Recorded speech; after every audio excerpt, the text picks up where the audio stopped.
Hey guys, today I'm going to talk about Adobe Photoshop CS5. You know, I've really been a big Adobe fan for the last couple months. I'm not that experienced in Photoshop or whatever, but I've really been doing some looking into about this CS5 to see what it's all about. And I currently own the CS4 Extended. Love it. Great program. However, when I downloaded the trial for Adobe Photoshop CS5, it is totally enhanced. It is so much better. So, today I'm going to show you guys some of the new features. Well, in this video, I'm going to show you one new feature, and it's the animation feature. And let me just open up the Photoshop window. Here, you can see that I created this picture that I've been working on. Bunch of layers. Took a long time to make. But you can see that there's a bird and it moves. You can just go down your timeline and watch it flap its wings. Now, you're probably thinking, oh, well, that's really slow. That doesn't even look real. Well, I'm running a bunch of programs right now, and the screen record is pretty slowing down the computer a lot. So it's actually a lot faster than that, but let me just go over the basics real quick. Adobe Photoshop CS5, you can go up to Window and then go Animations. Make sure that has that check mark next to it.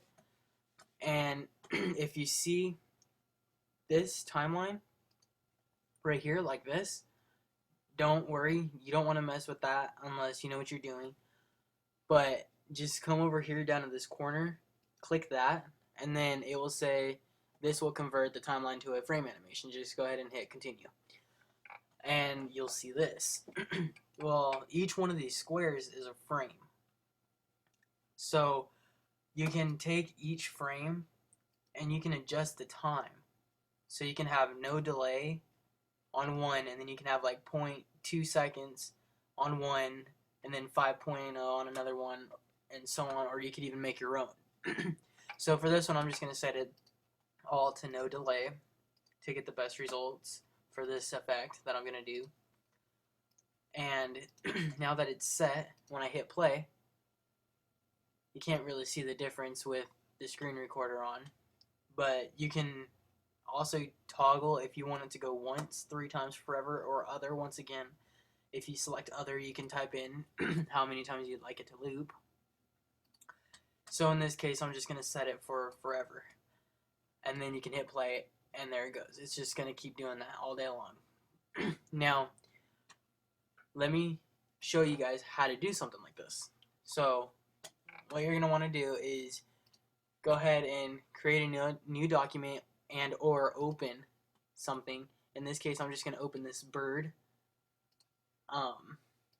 This bird right here. And it's open.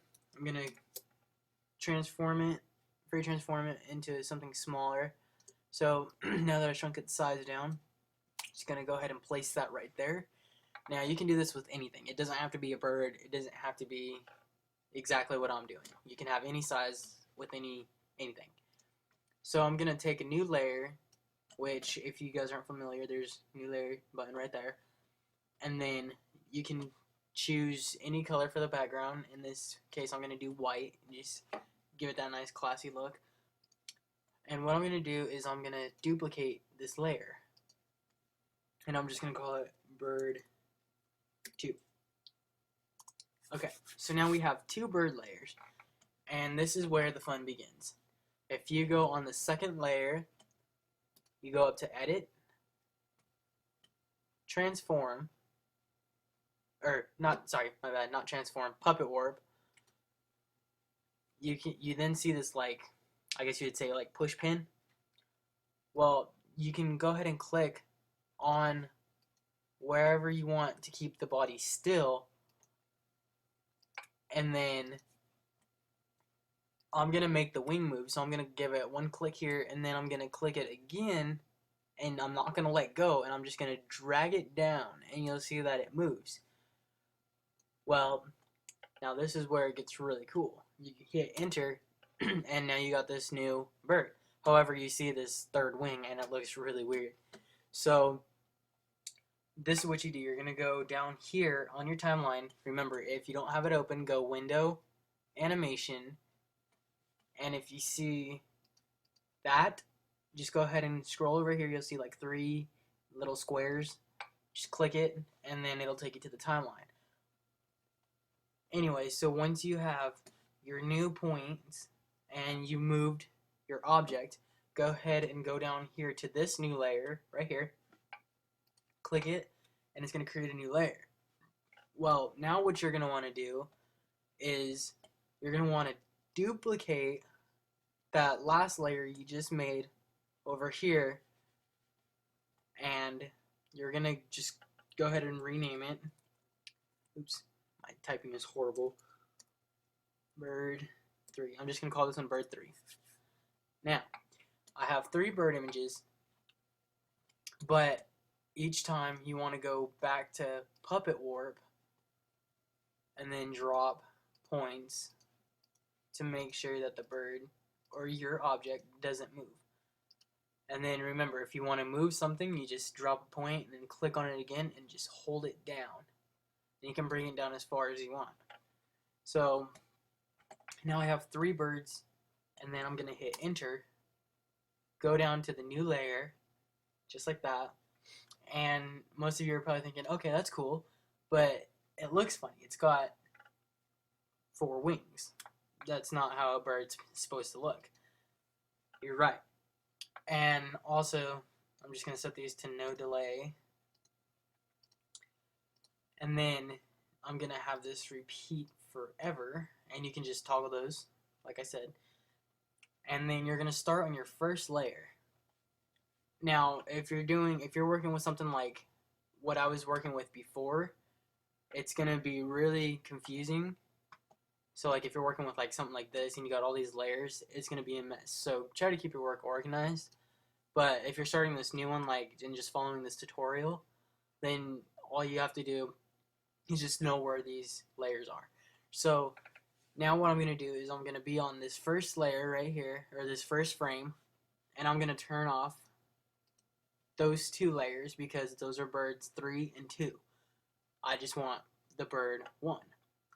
Well, then I'm gonna go either to this this little button right here to the next frame, or you can just click on frame 2, and then you're gonna do the same thing. You're gonna turn this one off, but you're gonna turn the next one on, and then you do that one more time. You turn off all of them, and I think you kind of get the point. It's like first one goes with the first one, and then the second frame goes with the second one, and then the third goes with the third. And then that's when you can start over, go to the first frame, and then hit play, and it'll flap its wings, just like that. Now you can do this with anything, any picture, and that's one of the new animation features. And if that's too fast for you, you just don't like it, just go ahead and go like 0.2, 0.2, and then 0.2, and then it goes slower. Now I personally like the way it looks when it goes with no delay. It just looks a lot more smoother. You'll have to see for yourself. It's just really your own opinion. But pretty much that's all the animation is, and you can do it with anything. And it turns out really neat looking once you get it like all set up in a picture and everything.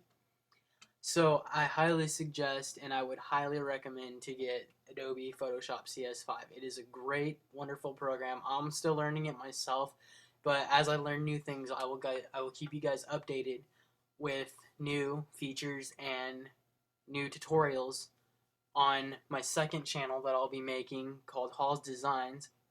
It's just my new company that I'm trying to get up and running. So if you like this video, rate, comment, subscribe, and I'd like you guys to leave a comment and tell me what you think of this wallpaper or picture that I've made. I worked on it all day yesterday, and I just want to know what you guys think of it. And if you like it, let me know. If you hate it, let me know.